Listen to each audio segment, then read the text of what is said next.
Hello there, I am Teacher Tatiana. Today we're going to learn about the simple present tense for third grade students.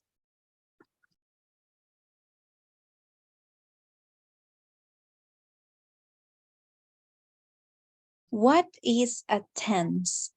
It is any of the forms of a verb which show the time at which an action happened. We need to know important concepts before we learn any kind of tense.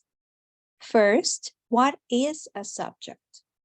A subject, it is the person, people, animal, or thing that does the action. It can be proper names like Luis, María, Caja Costarricense de Seguro Social, Firulais, etc.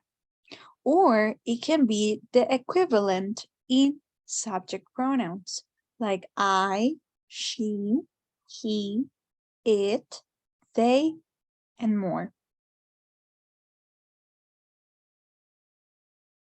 The second thing that we need to know is what is called an auxiliary. An auxiliary can also be called helpers, and they are words that are used to change a positive sentence into a negative or question sentence. In simple present, the auxiliaries are do and does. We use does for he, she, or it, and do for the rest of the pronouns. We are going to see this later in the presentation. Another important concept is verb. A verb is a word or a phrase that describes an action, condition, or experience. For example, drink, sit, walk, play, and more. And my final concept is complement. A complement is the extra information in a sentence. It explains what, where, why, when something is being done. Examples of complements are every day, on June, in the park, and more. It can be any other information that you want to say to complete your idea. When to use simple present?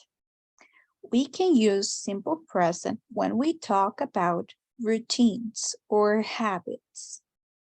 For example, I usually get up at 7 o'clock. I have football practice on Mondays. I do taekwondo on Tuesdays and tennis on Thursdays. Rutinas o hábitos. Permanent states. For example, I like him a lot. They live in London. Sophie works as a scientist. These are all actions that are likely not going to change. We can consider them as permanent or semi-permanent because our likes are not going to change suddenly, or where we live, or where we work. Estados permanentes o semipermanentes, acciones que no cambian de un día para otro, sino que son constantes o semiconstantes, como los gustos, en donde vivimos, en donde trabajamos, son cosas que suelen ser constantes o permanentes. Facts. For example, snakes live on the ground, in trees, and in water. The sun rises every morning. Children need to study. Facts are ideas that they are true, that they are scientifically proven to be correct. Hechos, cosas que siempre son verdad o que están respaldadas científicamente como cosas verdaderas. Now, how do you recognize a sentence as simple present? You can use frequency words. They are clues. These words can be used in a sentence to recognize that you're talking in simple present. You can use them at the end of the sentence, like for example, every hour, every day, every month, every week, on Mondays, on Tuesdays, etc. These words are also used sometimes before the verbs. For example, always, often, usually, sometimes, generally, never. Al final de las oraciones tenemos las palabras cada hora, cada día, cada mes, cada semana, los lunes, los martes, etc. Y antes de los verbos tenemos palabras como siempre, seguido, usualmente, a veces, generalmente, nunca, entre otras. Now these are what we call formulas or structures. They are guidance of how to write a sentence. When talking about simple present, we have affirmative sentences, positive sentences. The structure for these are subject plus verb. This verb can go with the letter S at the end, and then a complement. For example, I like running, or she likes dancing. On the second example, we use the letter S at the end of the verb, because when the subject is he, she, or it, we add the letter S at the end of the verb. Para oraciones afirmativas, esta es la siguiente fórmula. Un sujeto, la persona que hace la acción. Un verbo, el cual puede ir con la letra S al final de la palabra, si nuestro sujeto es he, she, or it. Y un complemento de la oración.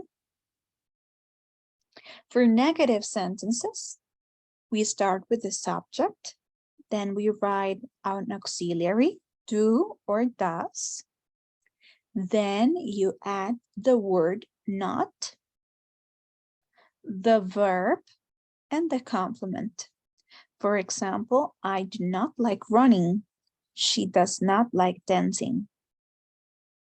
Para oraciones negativas, comenzamos con el sujeto, la persona, la cosa, el lugar que hace la acción. El auxiliar, como ya mencioné anteriormente, does para he, she o it, y do para todo el resto. Y después le ponemos la palabra not. Do not, does not. El verbo y el complemento. En este caso, el verbo no necesita ir con S al final en ninguna de las ocasiones. Now, the spelling rules of the S rule. As I mentioned before, you use in affirmative sentences the letter S at the end of the verbs when your subject is he, she, or it. For example, she loves music, then plays basketball. My dad watches CNN. Jane studies French. Now, as you can see in the last two examples, they add a little bit more letters at the end. And this is because we have some spelling rules for some type of verbs. Cuando agregamos la regla de la S, tenemos que hacer ciertos cambios de escritura a la hora de agregarlo, como en el caso de estos últimos dos ejemplos, donde no solamente agregamos la S al final de la palabra, sino que les agregamos otras letras también. The first spelling rule is the ES. We add ES at the end of the word when they end in the letters CH, SH, SS, X, or O, like teaches, washes, kisses, fixes, goes.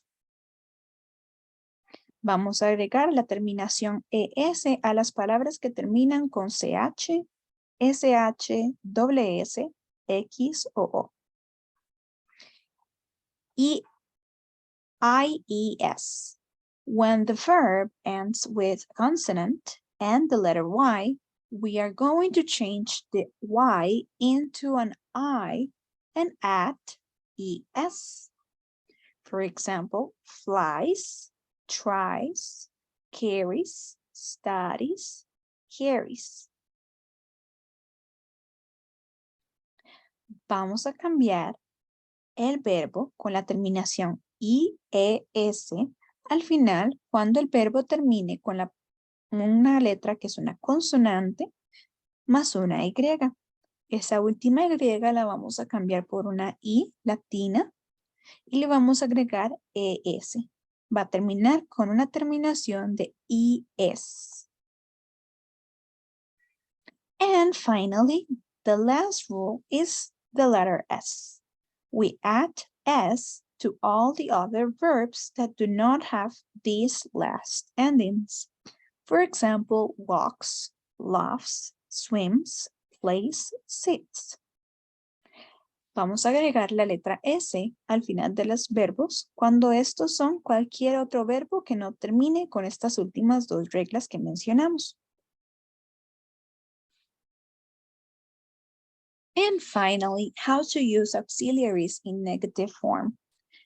As we mentioned before, auxiliaries are helpers that can create negative sentences.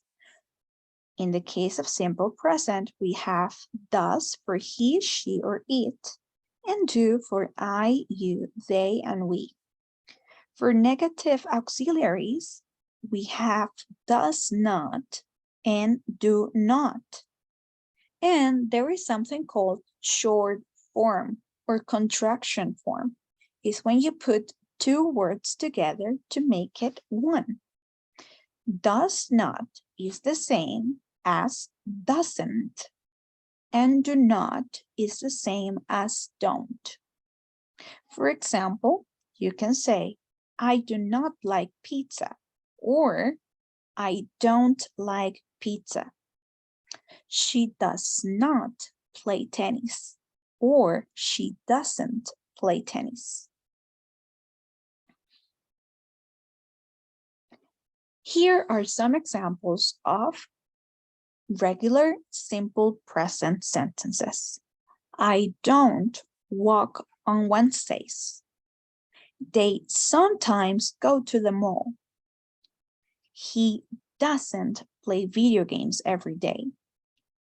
You study English every year. And this was all for today's class. I am Teacher Tatiana. Thank you for watching and see you next class.